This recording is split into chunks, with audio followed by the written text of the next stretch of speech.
Hello, grandson. This is your grandfather, and I'm going to tell you a story about old Dry Fry. You may already know this story because everybody knows old Dry Fry. Old Dry Fry, he was a preacher, just like me, except he wasn't retired, and he was still working, and he would work. He would preach in exchange for all of the fried chicken that he could eat.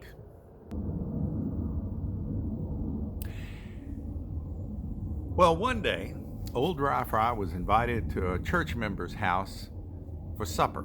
And of course, they fed him fried chicken. And old Dry Fry, he was eating all that fried chicken, eating it as fast as he possibly could. And he got a chicken bone stuck in his throat. And he couldn't breathe. He couldn't breathe. The chicken bone was stuck in his throat.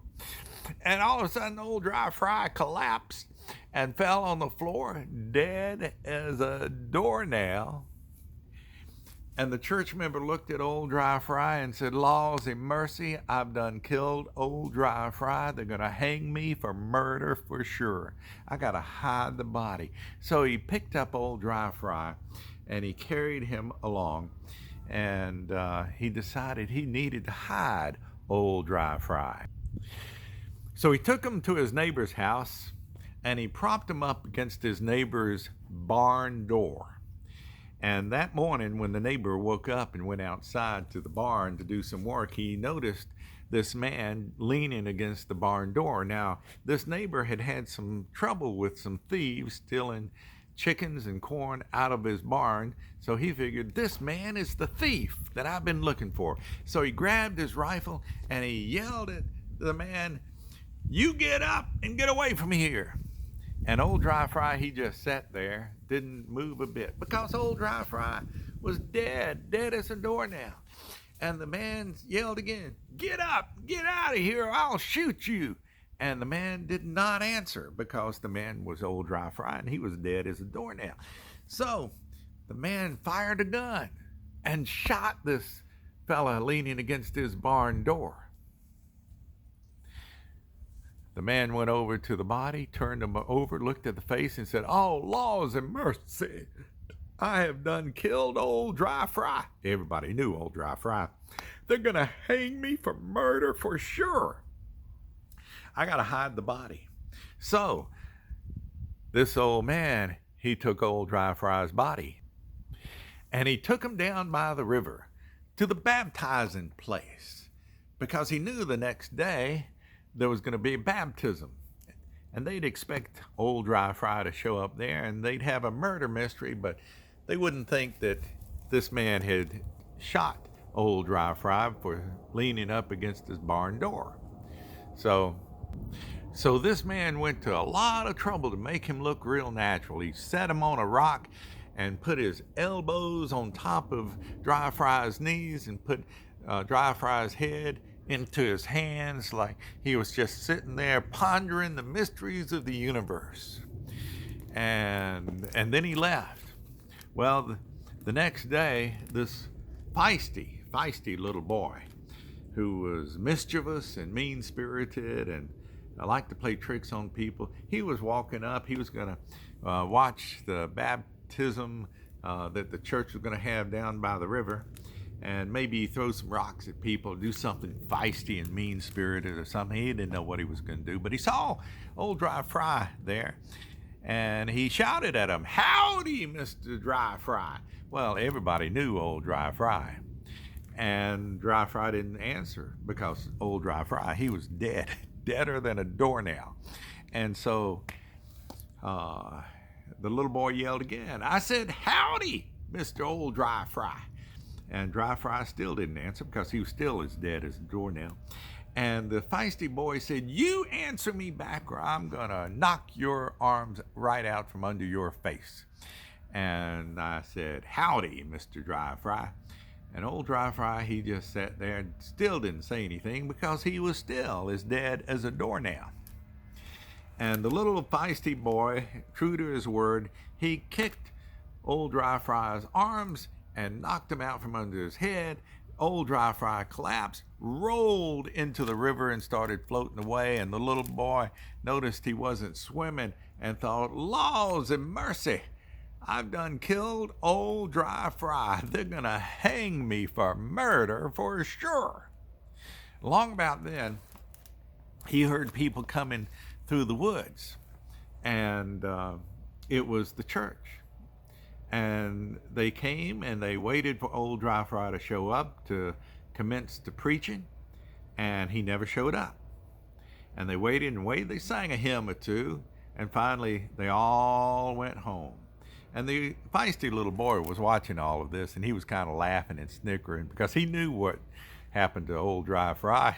He thought he'd killed him, drowned him in the river, and he was floating by the river. He knew exactly where old Dry Fry was. So after everybody left, he went down the river to see if he could fetch old Dry Fry's body out of the river, and he did. He found him and dragged him up out of the river, and he put him in a big burlap bag. And he put that bag over his shoulder and started walking along. He figured he needed to hide old Dry Fry's body because he didn't want anybody to know that he had drowned old Dry Fry. And he was walking down the road.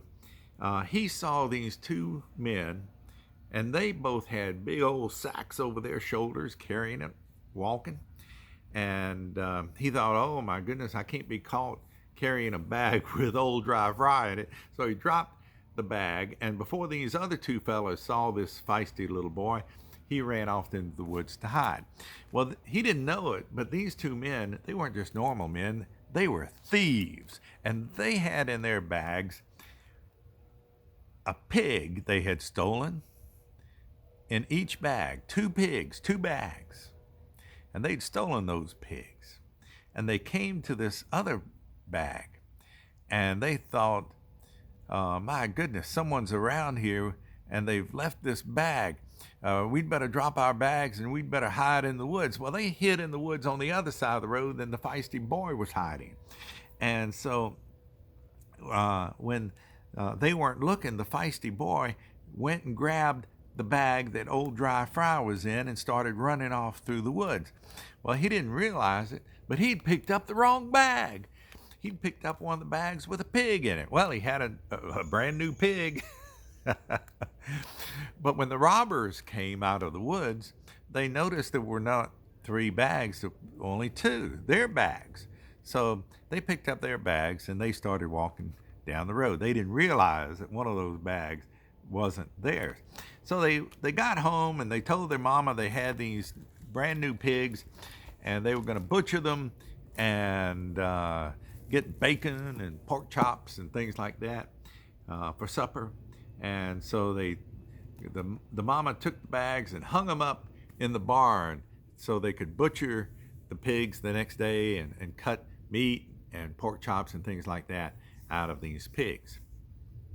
Well, the next day, the mama went out into the yard, into the barn, and she cut the bags open, and a pig fell out of the first bag, cut the other bag open, and you know what fell out. It was old Dry Fry. She looked down there and said, oh, laws and mercy, it's old Dry Fry. Everybody knew old Dry Fry. They're going to hang me for murder for sure. And she called the boys together and asked what happened. They didn't know what happened. They figured out it was a switch of the bags, and that feisty boy had probably had something to do with it, but it didn't matter now. They were going to be accused of killing Dry Fry, and they were going to be hung for murder for sure. So they got to do something. And so they decided they would take an old horse that wasn't that much good for anything, and an old saddle, and an old bridle, and they put all that stuff on the horse, and then they took old Dry Fry's body, and they tied his legs to the saddle, and they tied his hands to the reins of the horse, and then they took their hand and slapped the horse, and he started running off. Well, one of the neighbors saw the horse riding down the road on that old horse, and the 2 boys knew they'd better make an excuse, so they said, howdy, neighbor, look there, that man stole our horse. So, well, that man happened to have his rifle handy, and it was loaded, because he was about to go out bear hunting. And so he aimed the rifle at the man on the horse, and but he missed because old Dry Fry, he was just a flopping around. He was moving along on that horse, and he went right over the mountain, and nobody ever again saw old Dry Fry. And to this day, up in that mountain, it's a mystery. Whatever happened to old Dry Fry? Nobody knew, except all the people who thought that they'd killed him. Everybody knew old Dry Fry, and he was missed.